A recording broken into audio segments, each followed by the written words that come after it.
Assalamualaikum warahmatullahi wabarakatuh. Hai adik-adik, selamat datang di channel Rahayus Galeri.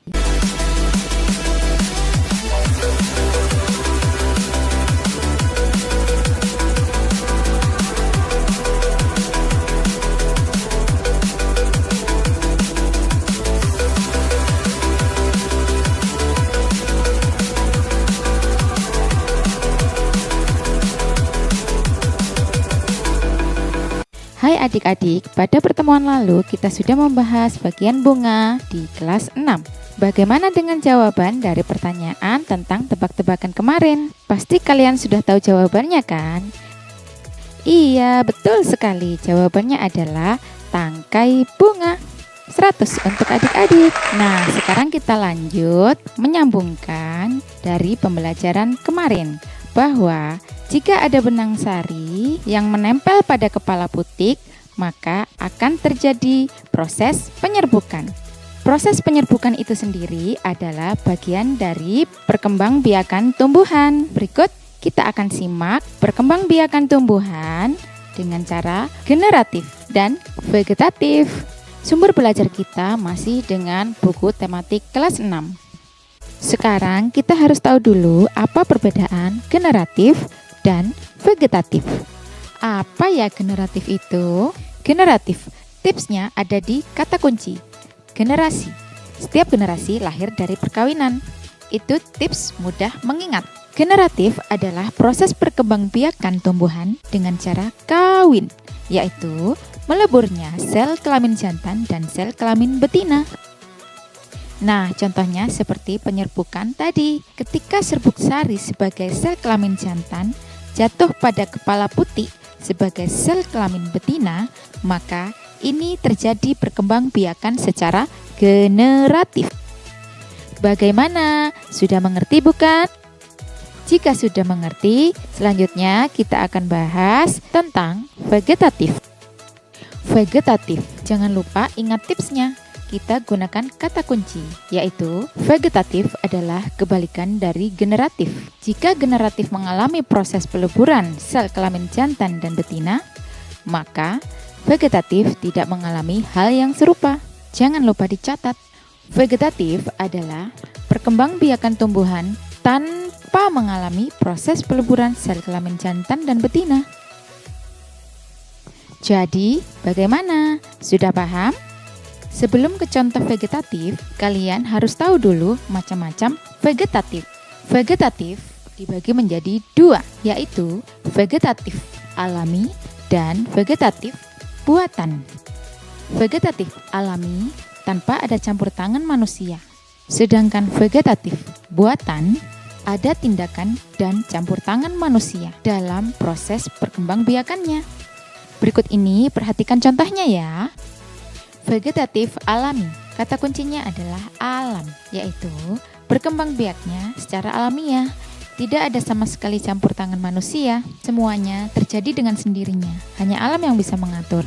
Vegetatif alami memiliki 8 sistem dalam perkembangbiakannya. Terdiri dari T untuk tunas, UB umbi batang, R rizoma, UK umbi akar, GE geragi, L untuk umbi lapis, A untuk tunas adventif, dan yang ke-8 S untuk spora. Ke-8 sistem ini hanya dimiliki oleh perkembangbiakan secara vegetatif alami. Sekarang, tips untuk mengingat ke-8 sistem tersebut adalah dengan menggabungkan setiap inisial dari sistem tersebut. T, UB, R, UK, GE, L, A, dan S jika digabung akan menjadi 2 kata, yaitu tubruk gelas. Oke, sekarang coba kita tutup ya. Lalu kalian tebak dan cocokkan antara inisial dan sistemnya.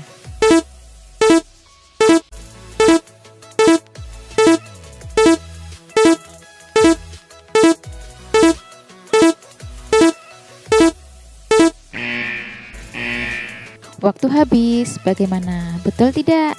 Ingat-ingat lagi ya. Setelah melatih mengingat tubruk gelas, kalian akan bisa lihat beberapa contoh dari ke-8 sistem perkembangbiakan vegetatif alami.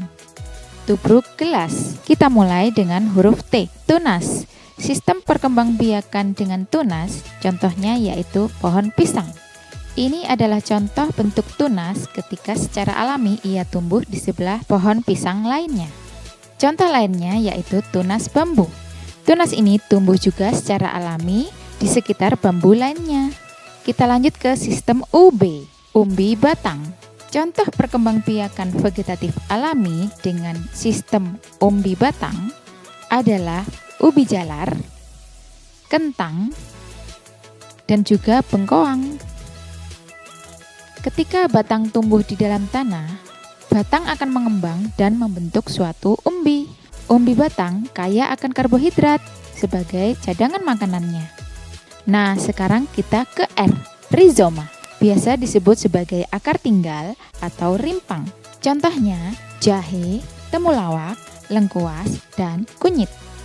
Rizoma dapat tumbuh dan menjalar di dalam tanah serta mampu menghasilkan tunas baru di setiap ruas-ruasnya. Selanjutnya kita ke UK, umbi akar. Contohnya adalah singkong, wortel, dan lobak. Disebut umbi akar karena tempat cadangan makanannya ada di akar. GE, geragi, sering juga disebut sebagai stolon. Geragi atau stolon adalah cabang batang yang tumbuh menjalar di atas tanah dan mampu membentuk akar dan tunas yang baru jika batang tersebut menyentuh tanah. Bagaimana? Sudah jelas? Lanjut ke contohnya.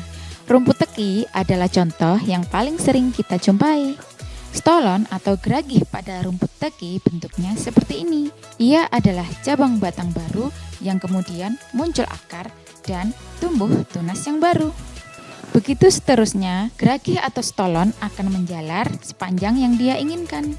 Selain rumput teki, stroberi adalah contoh tumbuhan yang berkembang biak menggunakan sistem geragih atau stolon.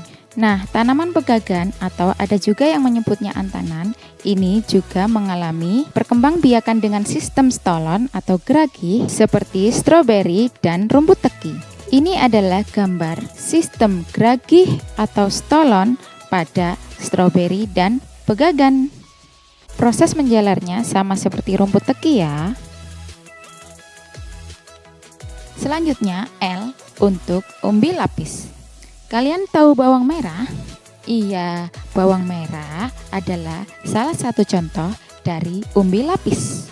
Umbi lapis adalah pelepah daun tipis yang tersusun berlapis-lapis. Bagian atasnya akan tumbuh daun, sedangkan bagian bawah akan tumbuh akar dengan membentuk cakram. Cakram ini adalah bagian pangkal dari umbi lapis yang agak keras.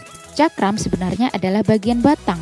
Dari cakram ini akan tumbuh lapisan-lapisan daun yang tebal. Karena tebal dan berlapis inilah bentuk struktur bawang jadi membengkak sehingga disebut umbi. Contoh lainnya yaitu bawang bombay, bawang putih, bunga bakung, dan tulip. Loh.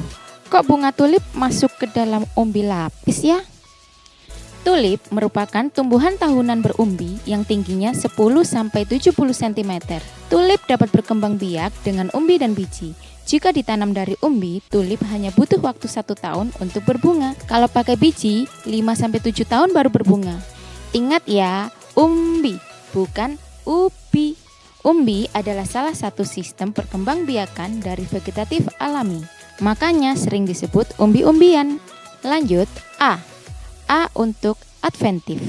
Adventif adalah tunas yang tumbuh di tempat yang tak semestinya. Bisa di daun, bisa di akar. Contohnya cocor bebek. Cocor bebek adalah contoh tunas adventif yang tumbuh di daun. Hanya dengan meletakkan daunnya di tanah, maka pasti akan tumbuh. Contoh tunas adventif yang ada di akar adalah pohon cemara. Ini adalah perbedaan cocor bebek dan cemara. Kita lanjut ke S. S untuk spora. Spora adalah sel yang terbungkus oleh lapisan pelindung. Wah, Iron Man dong. Bukan ya. Lumut dan tumbuhan paku adalah contoh yang menggunakan sistem spora. Ini adalah bentuk spora pada lumut. Sedangkan untuk tumbuhan paku, sporanya mirip seperti ini. Ini lebih jelasnya ya. Spora pada lumut ada di bagian ujung. Spora pada tumbuhan paku ada di bagian bawah. Nah, itu tadi 8 sistem tubruk gelas dari vegetatif alami. Bagaimana adik-adik? Sudah paham bukan dengan penjelasan tadi? Untuk pembelajaran ini kita fokusnya ke vegetatif alami dulu. Semoga bermanfaat. Jangan lupa klik like dan subscribe ya. Terima kasih sudah menonton. Wassalamualaikum warahmatullahi wabarakatuh.